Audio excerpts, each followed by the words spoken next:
We will hear argument this morning in case 19-840, California versus Texas, and the consolidated case. General Mongan. Mr. Chief Justice, and may it please the Court, in NFIB, this Court construed Section 5000A of the Affordable Care Act to create a choice: either obtain the health insurance addressed in Sub A or pay the tax described in Sub B. In 2017, Congress didn't change Sub A or Sub B. It just reduced the amount of the tax to zero. 5000A still presents a choice: either buy insurance or do nothing. That inoperative provision doesn't harm anyone, and it doesn't violate the Constitution. Now, respondents insist that the 2017 amendment requires the Court to tear down the entire ACA, but that theory rests on two untenable arguments. First, respondents contend that Congress transformed Sub A into a command when it zeroed out the tax. That reading is contrary to this Court's construction of the same text. It's at odds with how Congress and the President understood the amendment, and it would attribute to Congress an intent to do exactly what this Court said would be unconstitutional. Second, respondents argue that if this single provision is now unconstitutional, then every other provision of the Act must also fall.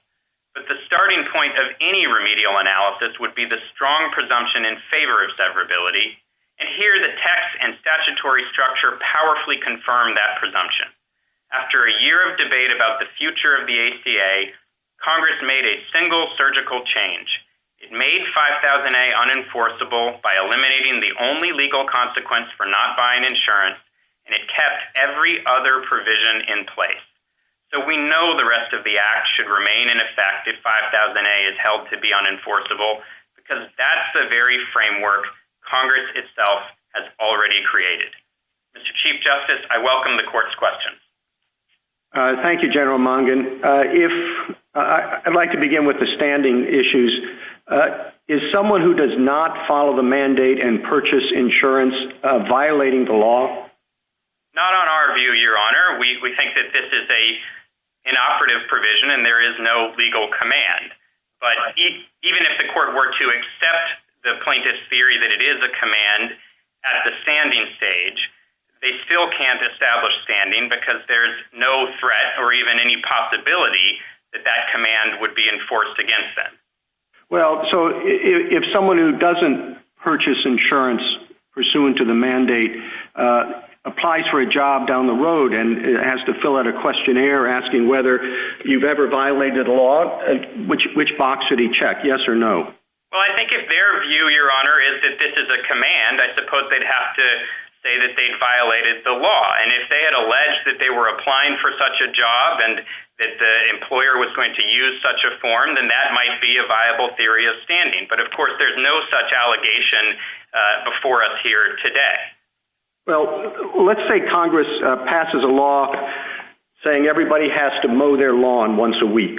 And they even make a lot of findings about why that's a good thing. You know, it makes the country look neater, you get fresh air if you have to do that, supports the lawnmower business, but the fine for violating it is $0.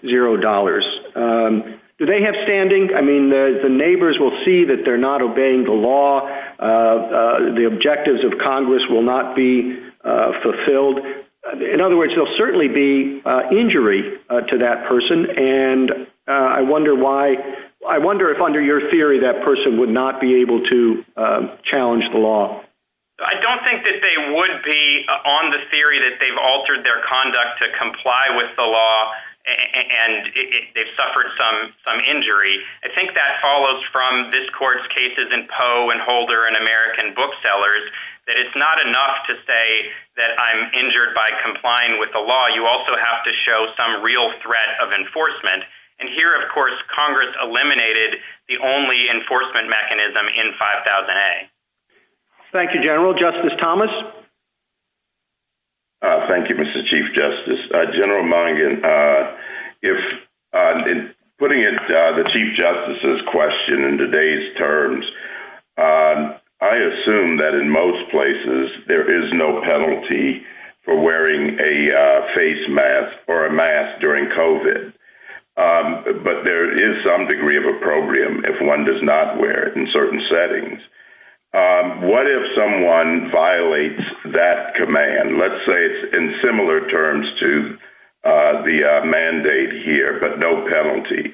Would they have standing to challenge the mandate to wear a mask? Well, Your Honor, I think under this court's cases, the question comes down to whether there is a real threat of enforcement. If it's just a bare command, I don't see how that would be consistent with cases like Poe and Holder that have looked not just to the question of whether it's a command, but to whether there is a threat or possibility of enforcement. Now, perhaps... Is that consistent with some of our, for example, our First Amendment jurisprudence where even without a penalty, you could have a chilling effect? Your Honor, I think that there may be other legally cognizable theories of injury beyond the type articulated by the plaintiffs here, which is strictly focused on I'm complying with this command in a way that harms me. And in this case, we're not in the First Amendment realm, but the states have suggested that there might be some theory of harm from the effects of third-party conduct. That might have been a viable theory, but their problem is that they have not established with evidence that's required on summary judgment that the amended 5000A, which is entirely toothless, actually does inflict such a harm on them. The parties here, the respondents here, really, they're arguing that, as we had in the first ACA case, they're arguing that the mandate in combination with the other provisions really caused their injuries. What is curious here is we have become accustomed to deciding this at the standing stage, and this looks somewhat like a statutory, the severability issue looks like a statutory construction matter. So could you explain to me why we would determine severability at the standing stage? Well, Your Honor, I don't know that the court normally does determine severability at the standing stage. I suppose it could do that in the process of evaluating the federal government's theory of standing by severability. We don't think that that's a theory that's ever been endorsed by this court, and it seems like it would create some serious tension with this court's Article 3 precedent. But typically, severability would be analyzed after a ruling on the legality of the provision. So, how would you say you would? I see my time's up. Thank you, Justice Breyer. Well, I'll follow up on Justice Thomas's question. How do you respond to the United States theory of standing? So it's a novel theory. It's never been endorsed by this court. It would create a fairly massive loophole in Article 3 because in the ACA context, for example, any American who's regulated by any provision of the ACA, biosimilars or the menu calorie count provision, would be able to challenge 5000A without showing that that provision actually harmed them. And I do think it's in tension with this court's Article 3 precedent in several respects. First, what the court has indicated in cases like Daimler-Chrysler is that a plaintiff needs to establish standing for each claim, and they need to show that they are injured by the allegedly unlawful conduct or provision. And here we'd be allowing on the government's theory plaintiffs to proceed without doing that. And second, I think it would create a real concern about advisory opinions because, as I understand their theory, you'd have to accept that the provision is inseverable at the standing stage, then you'd proceed to adjudicate the legality of the provision, and then after that you'd get to severability. But as we know from AAPC, most provisions are severable, so it would lead to a situation where courts are adjudicating the legality of provisions that don't actually harm the plaintiffs before them. Thank you. Justice Alito? Texas has offered evidence that the Affordable Care Act requires it to calculate Medicaid eligibility using modified adjusted gross income, and that this method of calculation has greatly increased the number of persons on Medicaid in Texas, I think by about 100,000 persons. Why can't Texas seek a declaratory judgment that it is not required to calculate eligibility using that method? Well, I think that the problem is that they need to show that they're injured by the provision that they actually allege is unconstitutional, and that provision that Your Honor referenced is separate from 5000A. It would remain on the books even if 5000A were wiped away. So unless the court were willing to accept the novel theory of standing by inseverability advanced by the federal government, I don't see how Texas's theories about many other provisions of the ACA can establish a case or controversy with respect to this claim challenging amended 5000A. Well, there is logic to that theory of standing. Why is it conceptually unsound? Well, we think it's unsound because it then would allow the court, allow a party to come into court and challenge, any aspect of a large statutory scheme by just asserting a theory that it's inseparable from one provision that harms them. But Your Honor, if the court wanted to create that type of rule in its standing jurisprudence, that would just bring us to the merits. And the problem with the merits theory is that the plaintiffs here are positing that Congress created the very command that this court held in NFIB was constitutionally impermissible. And that's just not a plausible construction when you consider that Congress was well aware of this court's statutory construction. It relied on that choice-creating construction and used it to just render the provision inoperative. Let me ask this related question. If Texas were to fail to use that method, what consequences would follow? If Texas were to fail to use the method for calculating Medicaid eligibility, Your Honor? Yes. I don't know. I suppose it's possible that the federal government could bring some sort of enforcement proceeding against them, or that an individual could sue on the theory that they should be eligible for Medicaid.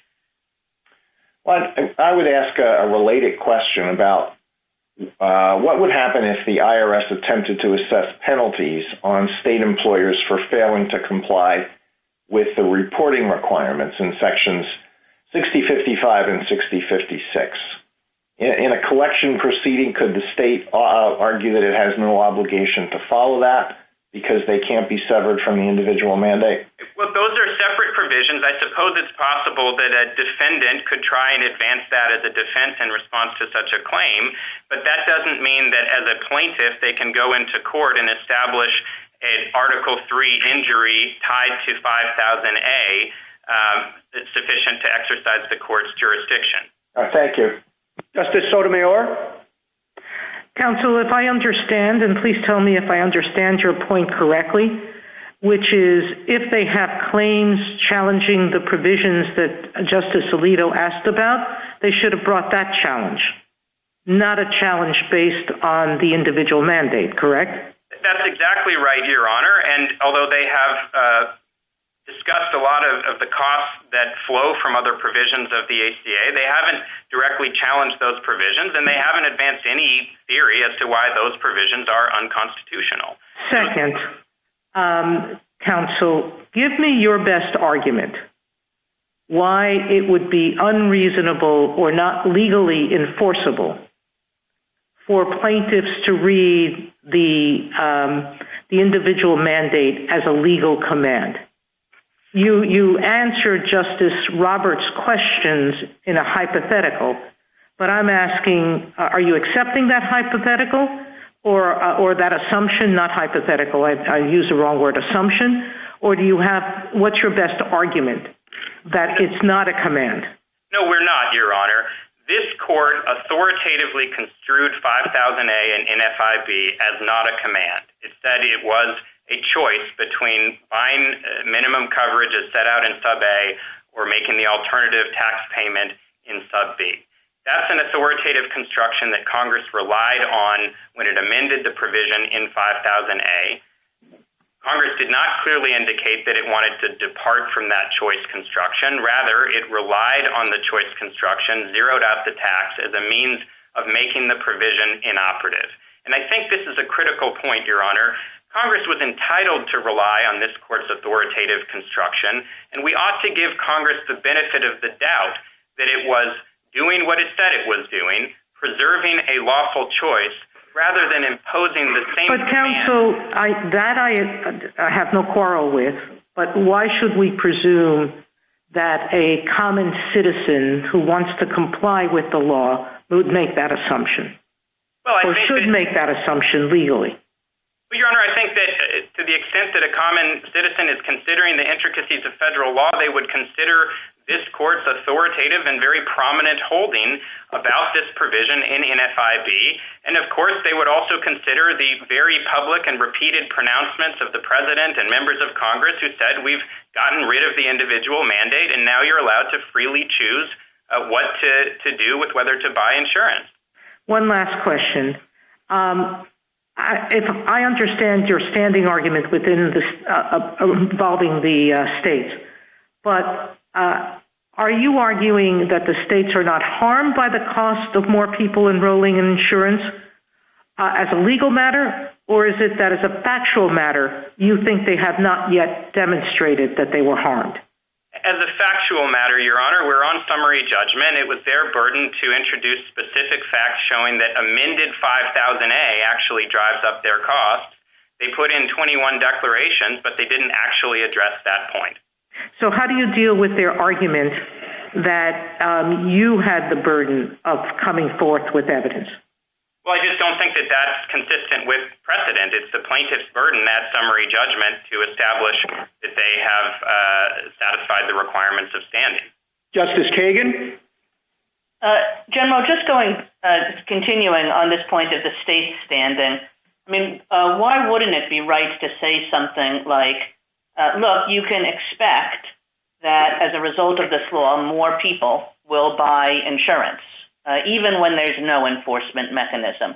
Just the force of law itself will encourage people to buy insurance.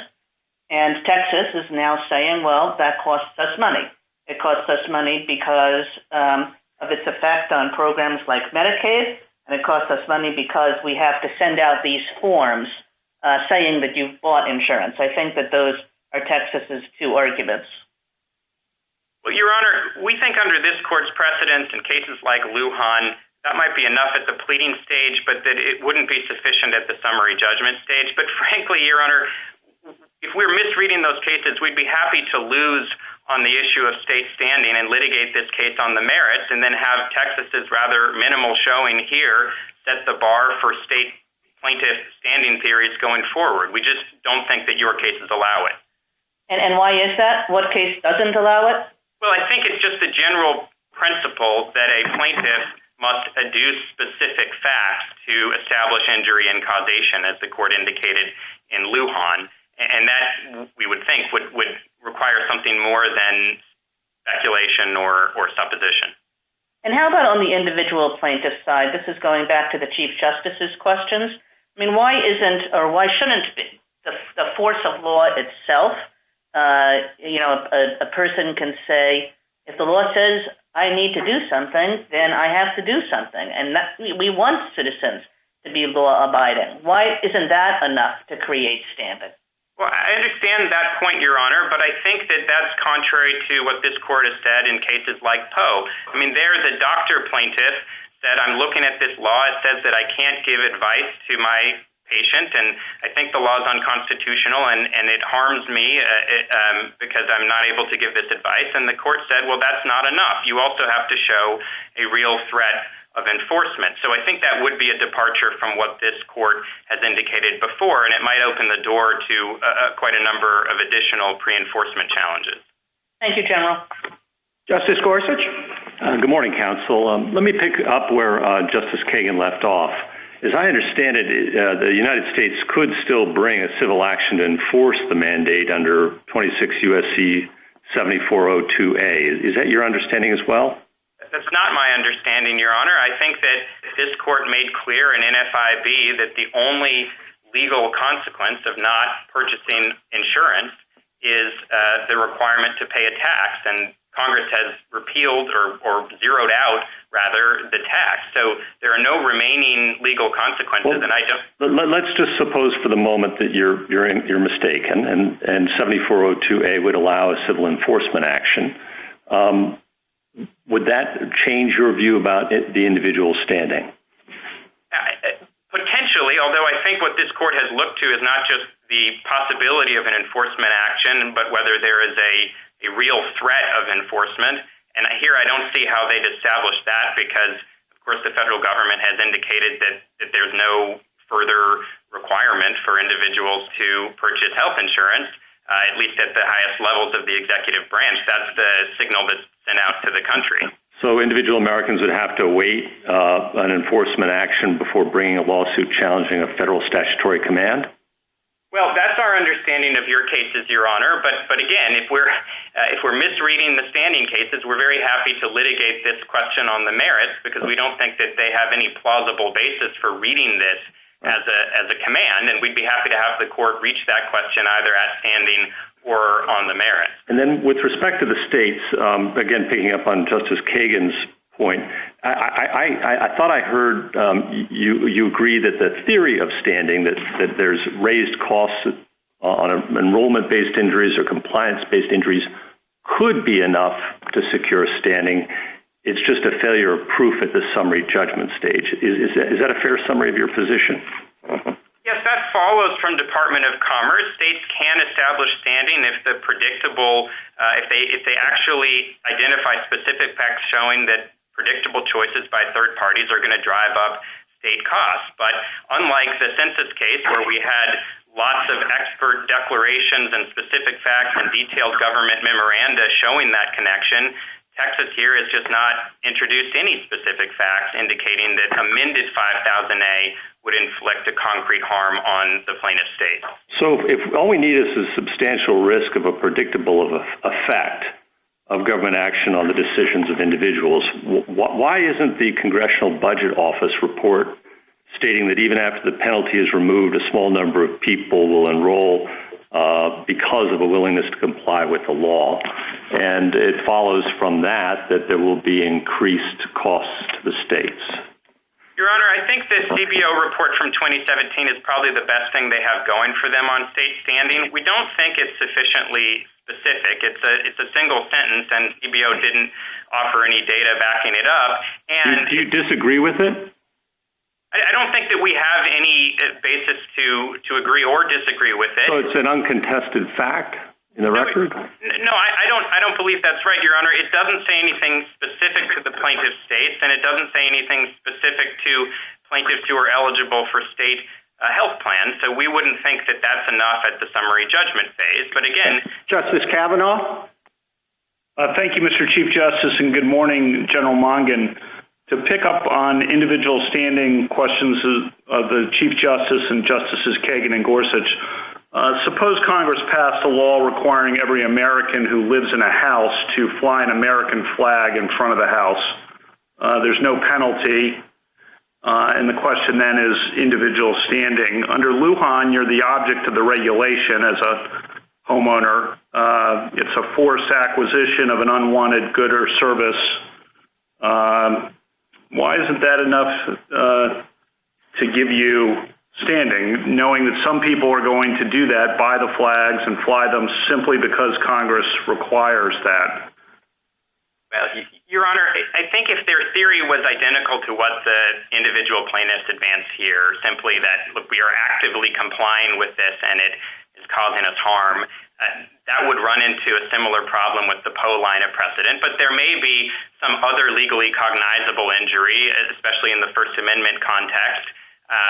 And we're not disputing that plaintiffs can try and advance those types of theories of injury. We just don't think that they're substantiated under the circumstances of this case. And on the CBO report that Justice Gorsuch mentioned, do you disagree that some people will follow the mandate and purchase insurance solely because of their willingness to comply with the law? I don't have a basis for disagreeing with it or agreeing with it, Your Honor. I think it is unlikely, as the dissenting judge below noted, that individuals who wouldn't already take advantage of the very generous Medicaid programs or state employer health plans would do it solely because of an unenforceable command. But again, if we're wrong on that, it just brings us to their untenable merits theory that Congress has created a command that this court said was constitutionally impermissible, even as it was telling the American people that it was trying to get rid of or make inoperative this provision. On the point that you mentioned that allowing individual standing here might open the door, are you aware of any other examples in the U.S. Code, at least, where Congress has enacted a true mandate, not something hortatory, but a true mandate with no penalties? Your Honor, I'm not aware of that, and we don't think that's what Congress did here. We think that they just... Yeah, I take that point. I was just wondering if you were aware of an example. On the merits of the claim, under NFIB, obviously it was justified under the taxing clause, but it now doesn't raise revenue. How do you respond to that point? So in light of the NFIB construction, what Congress did here was to create an inoperative provision. It doesn't require anybody to do anything, and Congress has routinely created inoperative provisions. It's done so since the founding, and they haven't been viewed as constitutionally problematic because they don't alter legal rights or responsibilities or bind anyone. Thank you. Justice Barrett? What should we make of the fact that Congress didn't repeal the provision? I mean, you said earlier repeal, and then you corrected yourself and said zeroed out. I mean, you're asking us to treat it as if it functionally has been repealed, but that's not what Congress did. Does that matter? Your Honor, I think Congress understood how this court had construed 5000A as a choice, and it understood that it would make the provision effectively inoperative to zero out the tax. And that was a reasonable thing for it to do. Obviously, it was operating under reconciliation procedures that allowed it to make the change compliant with the Byrd Rule, and CBO had told it that there was no material difference between repealing the provision and zeroing out the tax. Let me ask you another question that's related to some of the hypotheticals you've heard so far. You know, the Chief asked you about a mandate to mow the lawn, and Justice Thomas asked you one about forcing people to wear a mask. What if, in this case, and as I understand it to be the case, you have to certify whether you've complied or not, and then the government keeps track of that. So the government keeps track of whether you wore a mask or whether you purchased health insurance. Does that change your view of whether there's an injury? Well, I'm not sure that there is an ongoing certification requirement, at least in the tax forms, Your Honor. Perhaps that would change the analysis. But if we get to the merits, then I think that it's plain that this is not an operative provision and there is no ongoing command. So even if that would establish standing, it wouldn't be enough to allow the individuals to prevail on the merits. And, Your Honor, I would like to just make the point that if the court were to disagree with us on the merits and hold that this is a naked command, then the only proper remedy for that would be an order making the provision unenforceable and holding that it's invalid. That would completely address the problem. What would be deeply problematic for the plaintiff, for the petitioner states, and for the rest of the nation is if plaintiffs were allowed to leverage this single inoperative provision to tear down hundreds of other provisions that Congress... Counsel, but let me just return to the question on the merits.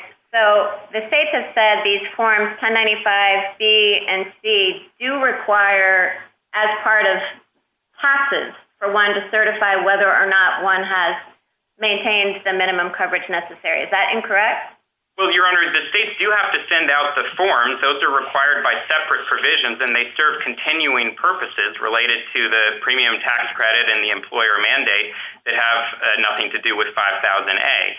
So those are costs that they would continue to have regardless of whether 5000A were on the books or not. And individuals don't have to certify whether or not they've maintained coverage? Well, the IRS website makes clear now that there's no longer an obligation on the annual tax forms to check the box regarding coverage. They've gotten rid of that requirement. Okay, thank you, counsel. A minute to wrap up, General. Thank you. The plain intent of the 2017 amendment was to make 5000A inoperative and unenforceable, not to impose the very command this court said would be unconstitutional. And the current statutory framework makes clear that Congress wanted every other ACA provision to remain in effect if 5000A were unenforceable, because that's the precise situation Congress created.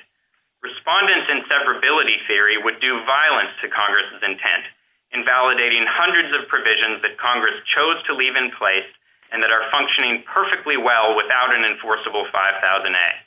It would cause enormous regulatory disruption, upend the markets, cast 20 million Americans off health insurance during a pandemic, and cost the states tens of billions of dollars during a fiscal crisis. There's no basis for that result in text, intent, or precedent. Thank you, General. Mr. Verrilli? Thank you, Mr. Chief Justice, and may it please the Court. Respondents are asking this Court to do what Congress refused to do when it voted down repeal of the ACA in 2017, but their argument is untenable. The 2017 Congress did not convert Section 5000A from a choice to a command. The amended statute doesn't require anything of anyone.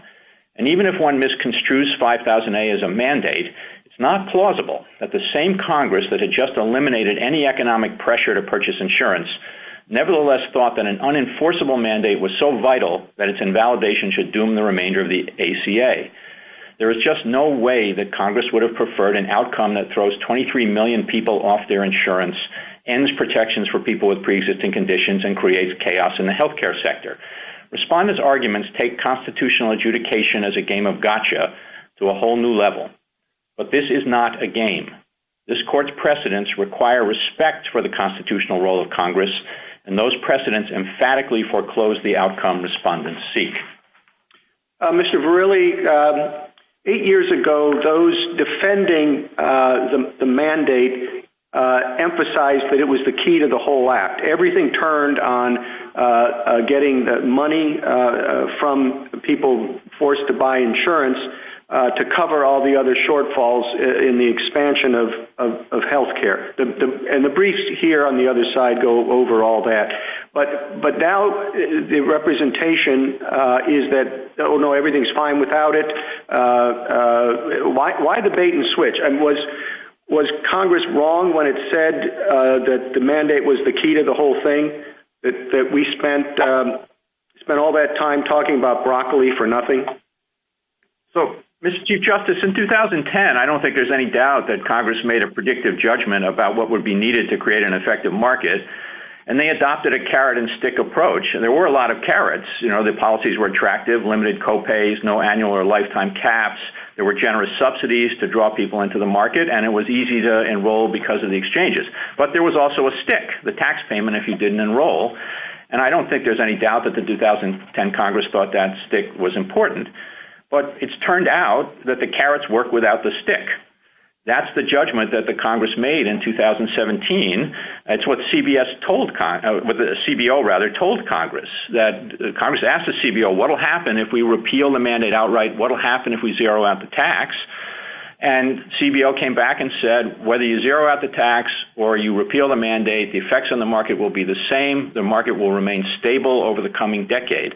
And if one looks at the amicus briefs filed by the health insurance industry, the Blue Cross brief, the AHIP brief, if one looks at the AMA brief, all those briefs are confirming that that judgment was correct, that it turned out that the carrots worked without the stick, brought enough people into the market to allow it to sustain itself. And, you know, Congress is allowed to learn from empirical experience in the world and adjust its policy choices, and that is what happened here.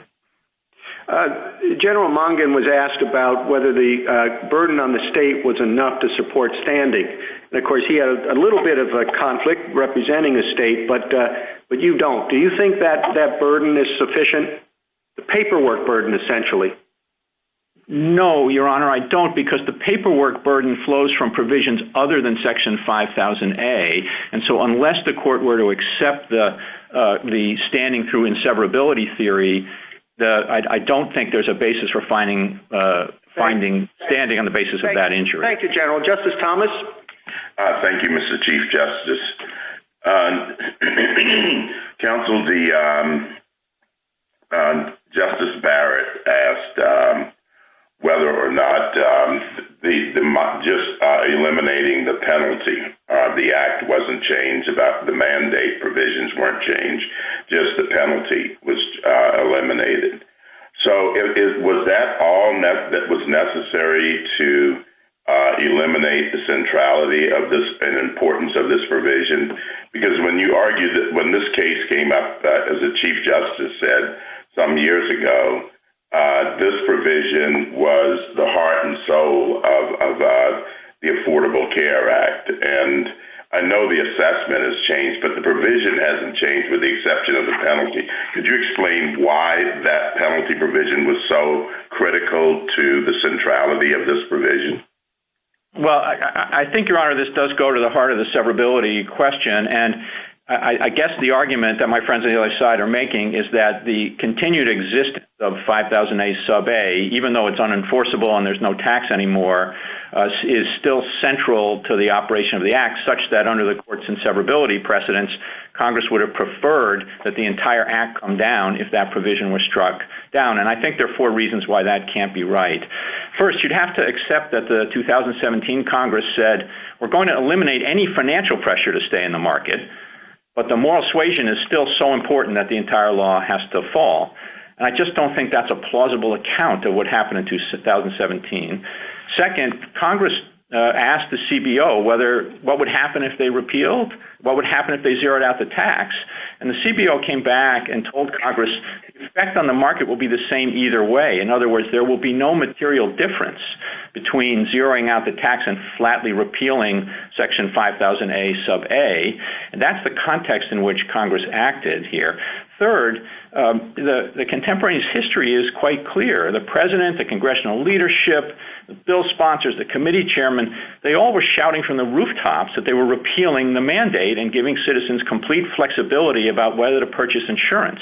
That is not what you would be saying to the world if you thought that moral suasion was essential to keep the system going. And finally, even if you thought that Congress really did have an interest in continuing moral suasion, that doesn't mean that they would have preferred to bring the whole ACA crashing down if 5000A were declared unconstitutional. And in that respect, I think it's a lot like Celia law. There, in contrast to here, you had actual evidence that Congress wanted the CFPB director to be independent of the president. And that was here was just a hypothesis. There was evidence, but the court made the judgment there that Congress would not have preferred to see the entire CFPB come crashing down if that independence were eliminated. And I think that same kind of reasoning applies very strongly here. Thank you.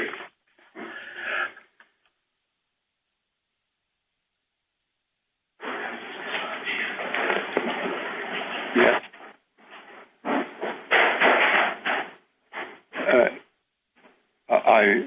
Justice Breyer, can you hear me? Justice Breyer? Yeah. Thank you, Justice Breyer. Yeah, I'm connected, I think. Question about the severability. Since at the time we heard, when this was first passed, that the mandate was absolutely crucial, as you pointed out, because unless people buy insurance under this mandate, the other provisions, such as you don't have to worry about pre-existing conditions, etc., won't work. All right. Why isn't that fact? I'm sorry, Justice Alito? Something happened. I'm sorry, my machine didn't work. Yeah, I thought Justice Breyer was still on his time. No, Justice Alito? Oh, all right. Well, thank you. Mr. Verrilli, this does seem like deja vu all over again. But let me ask you this question about the theory of standing by severability. Suppose there's a very simple statute. It has 2 provisions, A and B. I am hurt by B. I am not hurt by A. A is unconstitutional. The statute has a clause that says if A falls, B falls too. Under those circumstances, would I lack standing to challenge A?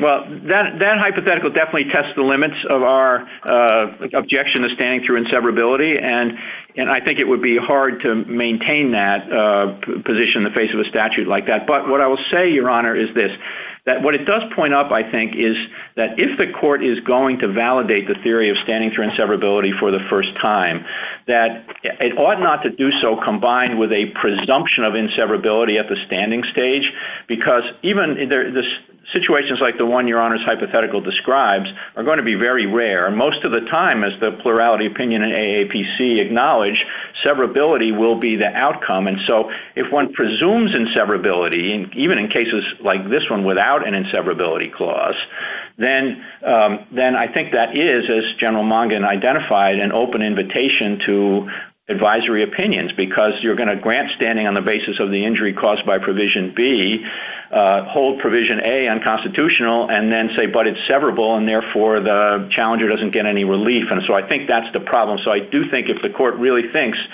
that standing through inseverability is a valid theory of establishing Article III injury, that that ought to come with an analysis at the standing stage of the severability issue. What you have said about what Congress thought in 2017 perhaps illustrates the difficulty of trying to identify anything that was thought by the majority of Congress other than what it says in a law. A lot of people, a lot of members in 2017 may well have thought that eliminating the penalty or the tax would not cause any harm and the whole act could continue to function well without it. But others who voted for it may have done so precisely because they wanted the whole thing to fall. So I don't know what we can make of what was done in 2017 along the lines that you've said. So, Your Honor, I think that question points up the wisdom of the analysis in the AAPC plurality to focus on objective indications, statutory text and context.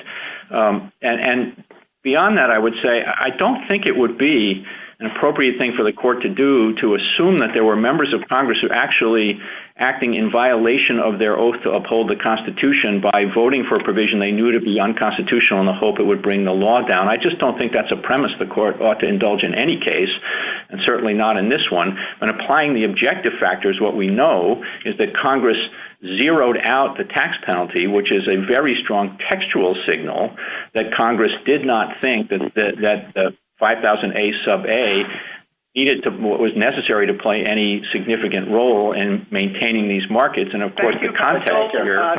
Justice Breyer, we apologize for the audio difficulties, and we'll go back to you. Oh, that's all right. It's not a problem. Go ahead. Justice Sotomayor?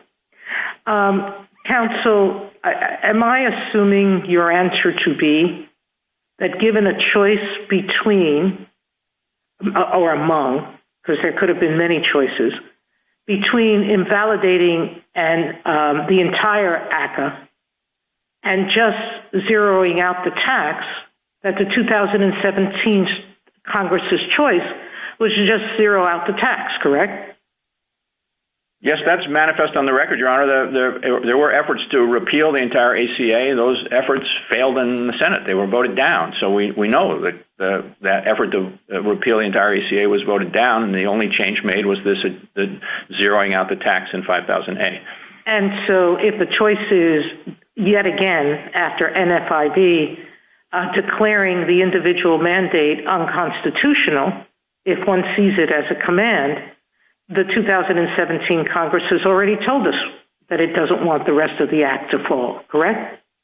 That's certainly our position, Your Honor, and that and it just would be utterly inconsistent with everything Congress had before it, with the judgment Congress made, and with the wide announcement to the public that this amendment effectively repealed the mandate.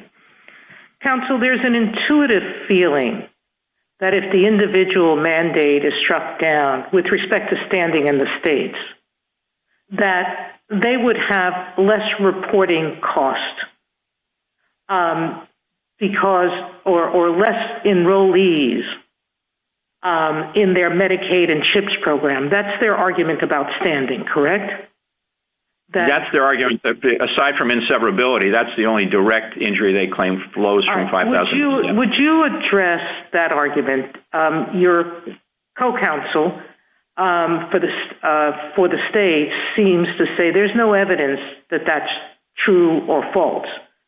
But I thought many of the briefs showed that it was a faulty premise for other reasons. Do you agree with that? Yeah, I mean, there's definitely no evidence. General MONGAN went through that. That's correct. It was summary judgment, and under Lujan, they had a burden. They didn't meet it. But apart from that, basically their argument, I think, boils down to what they claim is common sense, which is, look, people are going to read this mandate and they're going to enroll. And that in Medicaid to satisfy it. But, I really think it's the opposite of common sense. I mean, the theory here is there were people out there who weren't enrolled in Medicaid before when the mandate was accompanied by a tax consequence, and therefore were subjecting themselves to the tax consequence. Congress amends it, gets rid of the tax consequence, and those people say, oh, well, Congress got rid of the tax consequence, but look, there still seems to be a mandate, so I'm going to go enroll in Medicaid now. Justice Kagan? Mr. Verrilli, I understand your view that the empirics of how this law works have changed since 2010 or 2012, but we still have some relics of the old view, which is that the individual mandate was the key to everything, some relics of that in the law. And I'm pointing specifically at what the plaintiffs in this case sometimes call the inseparability provision, which is a finding, basically, that the mandate was essential to creating effective health insurance markets. And I guess I'm wondering, what do we do about that, the fact that that finding still exists in the law? Does that constrain us in any way? Well, it's clear that I think that it doesn't overcome the strong presumption of severability because it's not an inseverability clause. Now, if the Section 18091 had said, if Section 5000A is declared unconstitutional, then 42 U.S.C. 300 GG shall be deemed inseverable. Those are the insurance protection provisions. We'd have to make an implied repeal argument.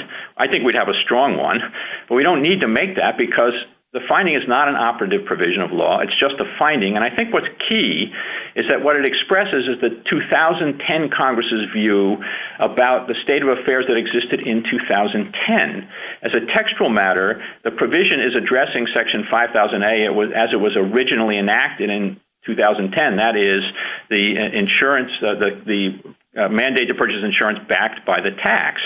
Now, the argument that my friends on the other side are making is that the 2017 Congress must have continued to agree with that finding because it didn't repeal the finding.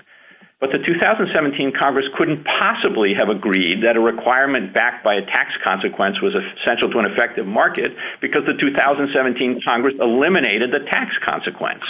And so I think that's very direct textual proof that the 2017 Congress did not share the view of the 2010 Congress expressed in the finding. And then it comes down to the question of, well, whether you're going to strike this entire law down because the Congress didn't go back and clean up that finding. But there was no need to clean up that finding because, as I said, it's not an operative provision of law, and it expresses a predictive judgment about the circumstances that existed in 2010 and what the 2010 Congress thought would be necessary to create the market. And textually, of course, the finding talks about the requirement being essential to creating the market. And by 2017, the market had been created. It was up and running. CBO told Congress to continue to run in a perfectly reasonable way if you eliminated this penalty. So I think that remnant from the finding. Good morning, Mr. Verrilli. I'd like, if we could, just for a moment, put aside standing and put aside your remedial arguments and just focus on the merits. This court held that the mandate was a permissible exercise of the taxing authority because it produced revenue, at least some. That seems to have withered away, and we're left with the Commerce Clause and the Necessary and Proper Clause, which the court foreclosed last time around. Can you help me with that? Sure. I think it might help for me to walk through how we see this, Your Honor. The Congress started with the court's definitive construction of the law in NFIB. That the court presumes that Congress takes this court's definitive construction as a given, unless it clearly indicates a desire to change it, and we don't think it did that. And so it starts from the premise that this is a lawful choice. It was a lawful choice between maintaining insurance or paying the tax prescribed in subsection C. And I don't think there's any doubt that Congress was acting within its powers when it amended subsection C to reduce the tax to zero. You can either think of that as inherent in the tax power or necessary and proper to it, but it has to have the ability to take that step. And so what remains is a statute that isn't operative and doesn't have any consequences for anyone. So it's effectively like a statute that's been repealed, and that's, I think, why so many in Congress and the President described it as effectively as a repeal. Now, let's just put that aside for the moment, okay? And if we're focusing on the merits and assume the mandate is still something, it's on the books. What are the merits of that under the Commerce Clause? Why aren't you clearly foreclosed by NFIB? Well, we're not making an argument under the Commerce Clause because of NFIB, of course. Our view is that because it's an inoperative provision at this point, that it really doesn't have any more need for an enumerated power than when Congress enacts a hortatory statute. I understand the premise of Your Honor's question is to disagree with that. I think that to the extent the court thinks an enumerated power is necessary, we think it could be justified as necessary and proper to the taxing power because it leaves the framework of the taxing mechanism in place in case Congress wants to do it in the future. Thank you, Counsel. Justice Kavanaugh? Good morning, Mr. Verrilli. Assume standing for purposes of these questions, and on the merits, the mandate is currently structured, seems difficult to justify under the taxing clause for the simple reason that it does not raise revenue, among others, so it's hard to call it a tax now. And so I think you were just indicating can't justify under the Commerce Clause because 5 justices in NFIB said you couldn't. Can you explain your necessary and proper argument, just so I have that? You were on that. Yeah, it's the one we made in our brief, Your Honor. It's that the Congress has the way the law exists now. The Congress has maintained the structure that existed before the zeroing out of the tax in 2017, such that should Congress decide in the future that it needs to reimpose a tax, that it doesn't need to engage in wholesale reworking of the law, can just step back in and change the number again. And in that respect, it's not entirely different. It's not the same. I'm not saying it's the same, but it's not entirely different from a tax law that Congress enacts where the tax is suspended for a number of years, and we think that suffices. But I do think, Your Honor, that what this points up, even if the court disagrees with us here, and even if the court thinks that... I'm sorry to interrupt, Mr. Verrilli, but let's assume, just for the sake of argument, assume I don't agree with that, and then we get to severability. I tend to agree with you. This is a very straightforward case for severability under our precedents, meaning that we would excise the mandate and leave the rest of the act in place, reading our severability precedents. One of my questions is, do you think would have been the right result under the 2010 Act, or did that change in 2017, or how would you assess that? Well, I thought the amicus in 2010 made very strong arguments in favor of that result, but I do think the relevant point of inquiry was what did the 2017 Congress think, and I do think with respect, what would the 2017 Congress have preferred in the language of Celia law and the AAPC opinion, and I think that the answer, the objective answer to that is quite clear, that that the very same Congress that zeroed out the tax and therefore removed any economic incentive, any economic suasion to get insurance, couldn't possibly have thought that the provision was continued to be essential to the operation of the overall system. Thank you. Justice Barrett? Mr. Verrilli, if the court construes a statute in a particular way in order to avoid a constitutional question, wouldn't Congress be free to come back and say, no, that is what we meant, and in this case, for example, we did want to rely on the commerce power? In other words, why would an avoidance construction of a statute lock Congress in? Neither an avoidance construction nor a straightforward construction would lock Congress in, Your Honor. I agree with that. But here I think that, but I do think the presumption applies either way. Once this court has definitively construed a statute, that is what the statute means. And the court assumes that Congress takes that meaning as a given, and can rely on that construction by the court when it amends the statute. And absent clear evidence that Congress wanted to depart from the court's definitive construction, the presumption is that the definitive construction stays in place.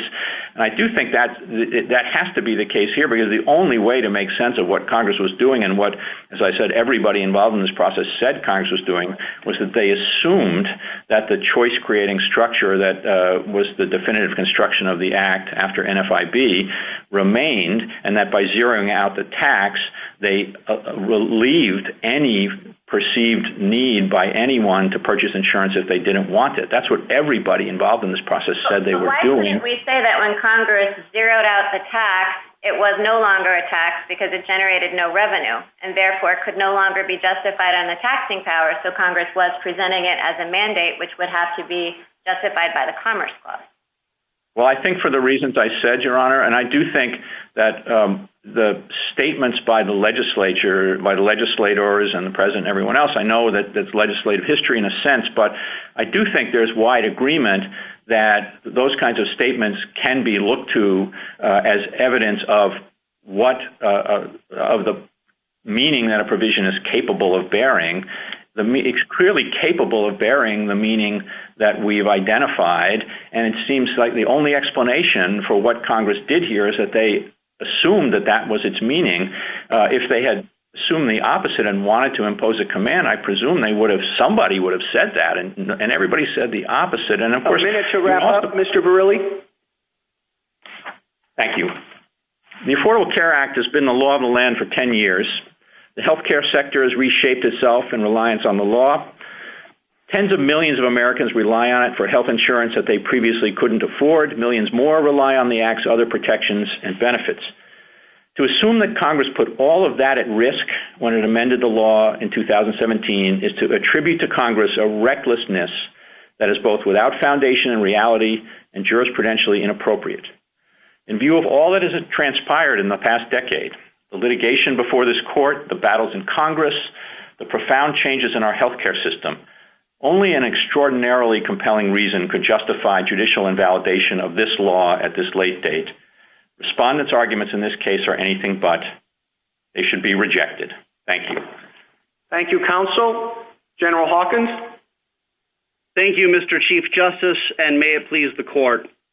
This case should be resolved on the basis of three operative provisions that appear in the U.S. Code today. The first is the individual mandate, which is a command to the American people to purchase health insurance that the federal government deems suitable. The second is a penalty provision that ensures that the mandate raises no revenue for the federal government. The third is a legislative finding enshrined in the text of the law itself, declaring the mandate essential to the operation of the marketplace reforms that the ACA set out to achieve. The Obama administration's Department of Justice described that finding as a functional inseverability clause. Under NFIB versus Sebelius, the mandate as it exists today is unconstitutional. It is a naked command to purchase health insurance, and as such, it falls outside Congress's enumerated powers. And the legislative findings declaring the mandate essential require this court to conclude, as did the district court below and the joint dissent in NFIB, that the mandate is inseverable from the remainder of the law. In asking the court to hold otherwise, petitioners are really asking this court to ignore statutory provisions in the U.S. Code. Petitioners instead prefer to hypothesize about what various legislators might have been thinking when they voted to eliminate the penalty provision, yet retain the mandate and the legislative findings. But that's just an argument that this court should set aside the text of the law in favor of non-textual considerations. That gets things exactly backwards, as this court has confirmed time and again in recent years. There is no basis to ignore the words that Congress enacted and that remain operative today. The proper course is to take Congress at its word and declare the mandate unconstitutional and inseverable from the remainder of the ACA. General Hawkins, on the severance question, I think it's hard for you to argue that Congress intended the entire act to fall if the mandate were struck down when the same Congress that lowered the penalty to zero did not even try to repeal the rest of the act. I think, frankly, that they wanted the court to do that, but that's not our job. Well, Mr. Chief Justice, I would respectfully submit that it is this court's job to follow the text of the law as written. And I think it's critical that in 2017, Congress could have excised the legislative findings in 18091, but it chose not to do so. It could have excised... But I mean, I certainly agree with you about our job in interpreting the statute, but under the severability question, we ask ourselves whether Congress would want the rest of the law to survive if an unconstitutional provision were severed. And here Congress left the rest of the law intact when it lowered the penalty to zero. That seems to be compelling evidence on the question. I don't think so, Mr. Chief Justice. I think what that establishes, or at least one reasonable reading of what happened, is that Congress wanted to give the American people a tax cut. And it went through lots of provisions of the Internal Revenue Code, cutting taxes here and there. And one place it found to give the people a tax cut was in 5000 AC. But it wanted to keep that mandate in place because the mandate would still drive people to acquire insurance. And indeed, it would have been quite reasonable for Congress to conclude that simply having a mandate will lead people to sign up for health insurance. As originally enacted, the Affordable Care Act included groups of people who were subject to the mandate but exempt from the penalty, including the very poor and members of Indian tribes. And I think that's an indication that Congress believed that simply ordering people to do something would get them to do it, notwithstanding any penalty that may be attached. General, you talked about the findings in the legislation and treat them as if they were an inseverability clause, but it doesn't look like any severability clause anywhere else in the rest of the U.S. Code to me. Well, Your Honor, there's certainly no magic words requirement for a severability clause or an inseverability clause. What we see in 18091 is a repeated emphasis by Congress that the mandate is essential to what they were seeking to accomplish. This is not some fleeting reference in one provision. In subsections H, I, and J, we see over and over again. Thank you, counsel. Justice Thomas? Thank you, Mr. Chief Justice. General Hawkins, I think we're shadow boxing a bit here. The individual mandate now has no enforcement mechanism. So it's really hard to determine exactly what the threat is of an action against you. Could you comment on that a bit and just give us an understanding of what your injury is? Sure, Justice Thomas. So we've offered 7 different bases to conclude that the standing requirement of Article 3 is satisfied. I would submit that the easiest path to confirm standing is through the injury that the states have suffered. In particular, the CBO confirmed in 2008 and 2017 that simply requiring people to sign up for health insurance would lead people to do so. And it's reasonably likely, based on that, that people will sign up for Medicaid who otherwise would not have done so because of the command to do so. Now, General MONGAN suggested that we'd not put on evidence of that, and I respectfully disagree. We've put on the 2008 and 2017 CBO reports, the individual affidavits themselves at pages 73, 76, and 77 confirm that individuals will sign up just based on a command to do so. And there are numerous state affidavits, including from Mississippi, Missouri, and South Dakota at 148, 154, 187, talking about costs imposed by the mandate on the states. And we see the increased Medicaid enrollment set out in, for example, page 91 of the Joint Appendix, which is a Wisconsin affidavit. Now, we would submit that under Department of Commerce versus New York, that is more than enough to conclude that there's a substantial likelihood of at least one person signing up for a state Medicaid program, which of course would cause at least $1 in injury and satisfy the standing requirement. And that's just our first of 7 theories. I'm happy to go through more if Your Honor. I'd like to move to, at what stage would you determine inseverability? There's a lot of talk that we should consider this at the standing stage but when I look at inseverability, I think of it as statutory construction and something more suitable for the merit stage.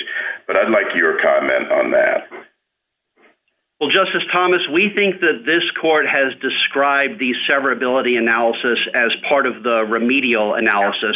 And so we submit that the proper course here is to conclude that at least one plaintiff has standing for any of the reasons we put forward, and then to conclude that the mandate is unconstitutional. And upon doing so, we would submit that that's when the severability analysis comes into play. Justice Breyer? Thank you. Turning to the merits, is your point, what do you say about many, many statutes, I suspect, that do have or could have statements, do this, don't do that, or do this, and they do not have any enforcement, they do not have any effect. World War I, defense statutes, buy war bonds, an environmental statute, plant a tree, one of 1,000 statutes commemorating something, Beautiful Cities Day, clean up the yard. I mean, I can recall, or I believe, just dozens and dozens of statutes where Congress says something where normally we would say it's precatory. Now, are all those statutes suddenly open to challenge? I mean, are none of them? If so, you lose. And if it's in between, which ones are and which ones aren't? So, Justice Breyer, you asked whether they're open to challenge. I guess I'd want to know what merits. On the merits, if you have a merits claim, can you suddenly say, this is no good because people will do it? They'll buy war bonds. They will plant a tree. At least one of them will clean up the front yard. Okay? And thereby, I don't know, you see the point. It's a merits point. So, Justice Breyer, I guess I'd want to look at the particular statute. We know from NFIB that the government cannot order people to enter commerce, people who are not already in commerce. And if another statute is like that, then I think NFIB would control. You're missing the point. You're missing the point. On each of them, there is some constitutional argument that if there were a penalty attached, it would be unconstitutional. They take the penalty out from all my examples. Now, no penalty. And do you say that they are nonetheless unconstitutional for whatever reason? If so, I think there will be an awful lot of language in an awful lot of statutes that will suddenly be the subject of court constitutional challenge. Justice Breyer, we don't dispute that inherent in the nature of sovereignty is the power for the government to speak, and so we don't challenge the idea of truly hortatory statements or Congress giving suggestions or recommendations, and if those statutes could be read that way, then that might change my answer. But what we have here, and this is, I think, the critical difference, it is not some suggestion, not some hortatory statement. It is the law of the United States of America today that you have to purchase health insurance, and not just any health insurance that the federal government has decided would be best for you. And that is certainly subject to challenge. Thank you. Justice Alito?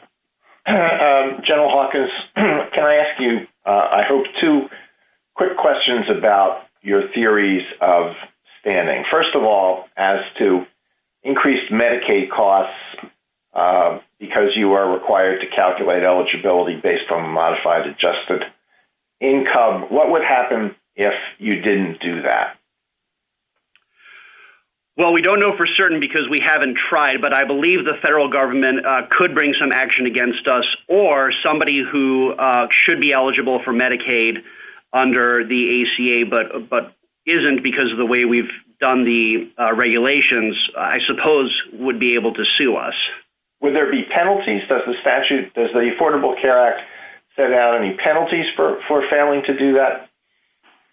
I don't know of a specific penalty or fine that would be levied against the state in connection with a failure to comply with the MAGI requirements. Of course, there are penalties that states can suffer in connection with IRS reporting and other things like that. Okay, as to the reporting requirements in Section 6055 and 6056, the consequences for failure to comply with those, I believe, would be a penalty under the Internal Revenue Code, which this court has suggested is a tax for purposes of the Anti-Injunction Act. So how could that theory of standing survive the limitations imposed by the Anti-Injunction Act? Well, the provisions in 6055 and 6056 flow from the mandate and are echoed in IRS regulations. The 2020 instructions, which were released recently, say that the states have to provide this information to the federal government about how they are covering as employers their employees. And that reporting requirement itself inflicts a pocketbook injury on the states. Those forms don't produce themselves. And our theory is that that pocketbook injury itself is enough to satisfy Article 3. I don't think that poses an AIA problem. And indeed, those injuries, as the Fifth Circuit correctly held, flow from the individual mandate itself and are traceable back to the mandate. Thank you. Justice Sotomayor? Counsel, I'd like to understand that a little bit more, your last statement. As I understood the theory you explained earlier of your standing, you say that you assume some people would comply voluntarily with the legal command at issue here, the individual mandate. As I understand it, the CBO report predicted that only a small number of people would do that. The exact opposite of what it said in 2009, because of a willingness to comply with law. But you have to take it a step further. You have to prove that that small number would include people who didn't enroll for Medicaid and didn't enroll for CHIPS when it was a legal requirement as a tax, but they would do so now after they're told there's no penalty for it, there's no tax for it. At some point, common sense seems to me would say, there's only a small number of people who would do it. That small number of people have to include Medicaid and CHIP recipients to affect you as the state at all. And they would, once they're told there's no tax, enroll now when they didn't enroll when they thought there was a tax. Does that make any sense to you? It does make sense to me, Justice Sotomayor, under Department of Commerce versus New York. I would note that in that case as well, we were talking about a very small number of people who would unlawfully refuse to respond to the census if it included a citizenship question. And the standing theory in that case was premised on assumptions about people breaking the law. Our theory in this case, at least in part, predicated on assumptions about people following the law. The problem is that your theory assumes that people are going to pay a tax and break the law by not buying insurance, but they wouldn't do it when the tax is zero. That makes less sense. But moving on from that to the substance, okay? In NFIB, we said at least 4 times by my count that individuals cannot be compelled to buy health insurance under the Commerce Clause. They could only be asked to make a choice under the Tax Clause. Now, the individual plaintiffs here still believe that there's a command, contrary to what NFIB said, that they must buy health insurance. What your only remedy would be to say that provision's unconstitutional under the Commerce Clause, and it's unconstitutional under the Tax Clause. But I don't understand why you're entitled to greater relief when NFIB only says, it already says it's unconstitutional. We could say it's unconstitutional now, but you're arguing that somehow us saying it a second time would convince Congress that it could command you to do something we said it couldn't do. Again, does that logic make sense? It does, Justice Sotomayor, based on the text of the law. The court, of course, in 2012 upheld... We said in NFIB that we couldn't read the text of the law the way your clients want us to, because it would be unconstitutional. So, Justice Sotomayor, in 3A of the Chief Justice's opinion in NFIB, that part of the opinion notes that the best reading of the individual mandate is as a command to purchase health insurance. And then in subsequent parts, 3B and 3C, the Chief Justice explained that an alternative reading was fairly possible. That's what's missing today. There is no fairly permissible alternative reading of the law. And that leaves us with the conclusion in 3A of the Chief Justice's opinion that the mandate is best read as a command to purchase health insurance, and that is unconstitutional. And the text of the law says that the remainder of the ACA cannot work without that individual mandate. Justice Kagan? Yes, Mr. Hawkins, continuing on the merits, I'm not sure I understand the position. In NFIB, we held that the ACA was not an unconstitutional command. So I would think that has to be the starting point. Now, since then, there has been this change, and in this change, where Congress reduces the penalty to zero, Congress has made the law less coercive. So how does it make sense to say that what was not an unconstitutional command before has become an unconstitutional command now, given the far lesser degree of coercive force? Well, Justice Kagan, I'd like to start with the premise of your question about the holding of NFIB. That holding is an alternative reading of the statute, a savings construction predicated on the fact that at the time, the individual mandate could possibly be read as glued together with the penalty provision. Well, I think you have to, excuse me if I might interrupt, General, I think you have to accept that holding, because that holding is what allowed the ACA to remain in existence all this time. I mean, so however it was that it was 4+1 and what exactly that one said, the holding of the court was that the ACA was not an unconstitutional command. And we would submit this court is not bound by that holding today because the underlying predicate of that holding is no longer in the United States Code today. Well, the only thing that's changed is something that made the law less coercive, is what I'm suggesting. Well, Your Honor, if you make a law less coercive, how does it become more of a command? Well, Your Honor, the law was always best read as a command, as 3A of the Chief Justice's opinion makes. You're just disputing the premise of what we held in NFIB, which has, which I don't think you can dispute. But let me go on. So 5000AE says that a class of people, and these are mostly poor people, who are subject to the mandate, but those people are subject to the mandate but have never had to pay anything. So do you think that in NFIB, what we really should have concluded was that those people were subject to a command, whereas everyone else had a lawful choice?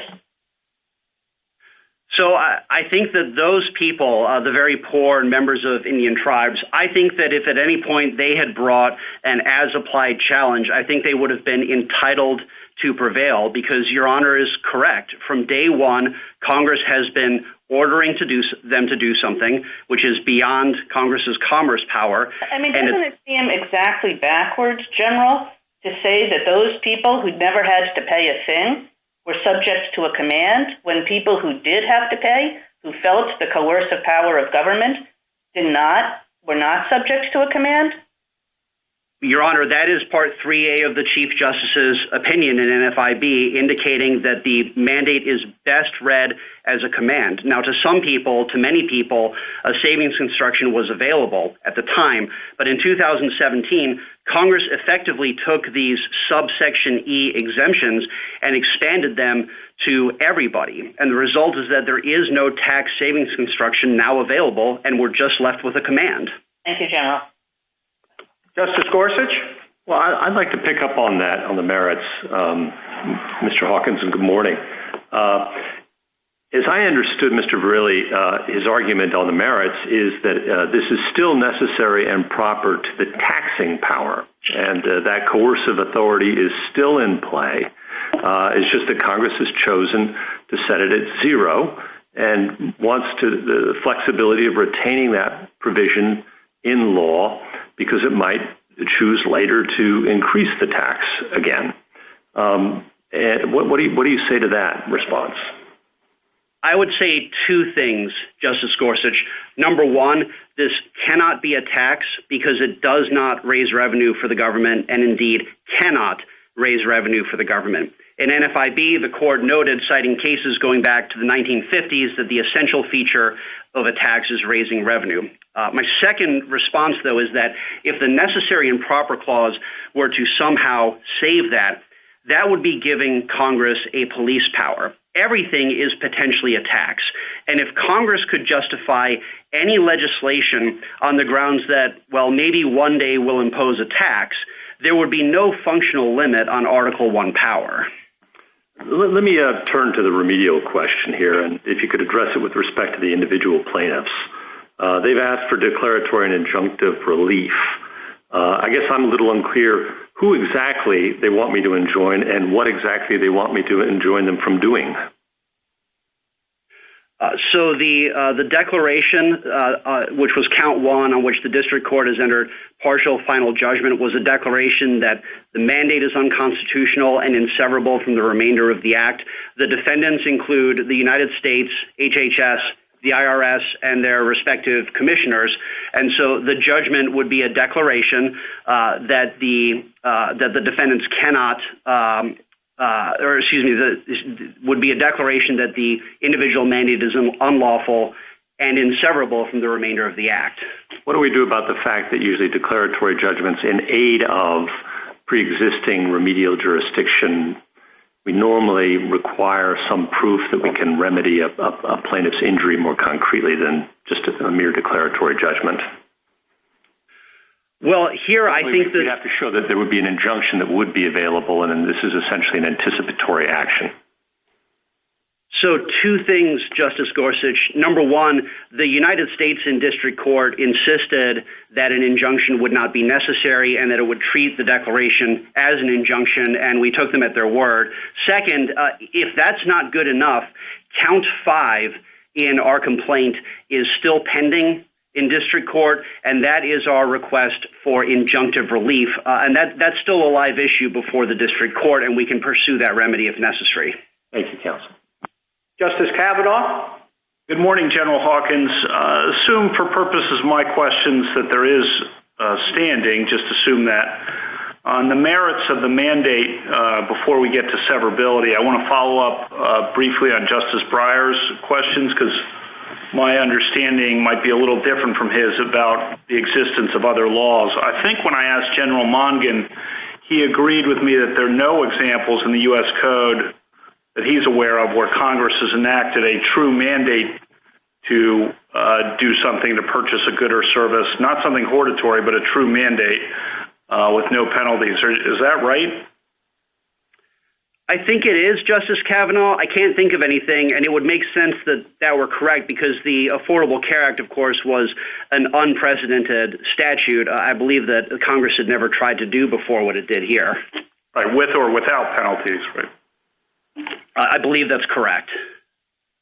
Then on severability, if the mandate can't be justified or the mandate is currently structured, I'm using the term mandate. I understand the arguments from the other side about that term, but the mandate is currently structured, can't be justified under the commerce or taxing or necessary and proper clauses. We get to severability. And looking at our severability precedents, it does seem fairly clear that the proper remedy would be to sever the mandate provision and leave the rest of the Act in place, the provisions regarding pre-existing conditions and the rest. So the question to you, obviously, is how do you get around those precedents on severability, which seem on point here? Justice Kavanaugh, I get around them by relying on the text of the statute. AAPC, Your Honor's plurality opinion for the court, recognized that non-severability clauses can be statements of congressional intent. And as I noted earlier, the Obama administration's Department of Justice referred to 18091 as a functional inseverability clause. In that statute, we've got multiple instances of Congress insisting. I'm sorry to interrupt, but inseverability clauses usually are very clear, and we did indicate what they look like in AAPC, and we cited an example of what they look like. And, you know, Congress knows how to write an inseverability clause, and that is not the language that they chose here. So I agree with you about focusing on the text, very much agree with that, but I just having trouble seeing that as the equivalent of a inseverability clause. Justice Kavanaugh, we would respectfully submit that that would elevate form over substance. In subpart H, we see the mandate as essential to the larger regulation of economic activity. In subsection I, it's essential to creating effective health insurance markets. And the same thing again in subsection J. This is Congress saying over and over again that the mandate is essential to the operation of the law. And I don't believe there's any serious argument that Congress would have enacted the ACA in 2010 but for the individual mandate or without the individual mandate. Well, they did something to that effect in 2017, however. Well, in 2017, they gave the American people a tax cut, but they wanted, evidently, to continue ordering people to acquire health insurance, and they left in place the finding saying that that requirement is essential. And it's worth... Don't you think in 2017, do you read Congress as having wanted to preserve protection for coverage for people with pre-existing conditions? Because it sure seems that way from the record and the text. Well, Your Honor, we would submit that the best approach is to just look at what's in the United States Code rather than get into the game of what different legislators might have been thinking and saying in speeches and all that. And indeed, Congress certainly could have excised these findings. We've seen Congress amend legislative findings before in cases like Lopez, where Congress amended its findings in response to this court's grant of certiorari. It's telling that Congress didn't do that here, and it's telling also... Thank you. Justice Barrett? Good morning, General Hawkins. I want to go back to Justice Gorsuch's questions about standing for the individual plaintiffs. So let's say that we agree with you that the mandate, by making them feel legal compulsion to purchase insurance, has caused them a pocketbook injury. Why is that traceable to the defendants that the individuals have actually sued here? I mean, I can see how it's caused by or traceable to the mandate itself, but how is it traceable, say, to the IRS or to HHS? Why is it their action that's actually inflicting the injury? Well, so Justice Barrett, we have sued 5 defendants, including the United States, and this court has applied a long-standing presumption that the federal government acts in good faith. And by suing the 5 defendants who we have sued here, I think that's the best way of ensuring that the individual plaintiffs' injuries from the individual mandate and the other parts of the ACA that interact with the individual mandate will be fully remedied. But doesn't it really seem that Congress is the one who's injured the individual plaintiffs here, and you can't sue Congress and say, hey, you've put us under this mandate that's forcing us to buy insurance and that's harming us, right? Well, we've sued the United States. It is the United States' law that the individual plaintiffs have to acquire health insurance that the United States thinks is good for them.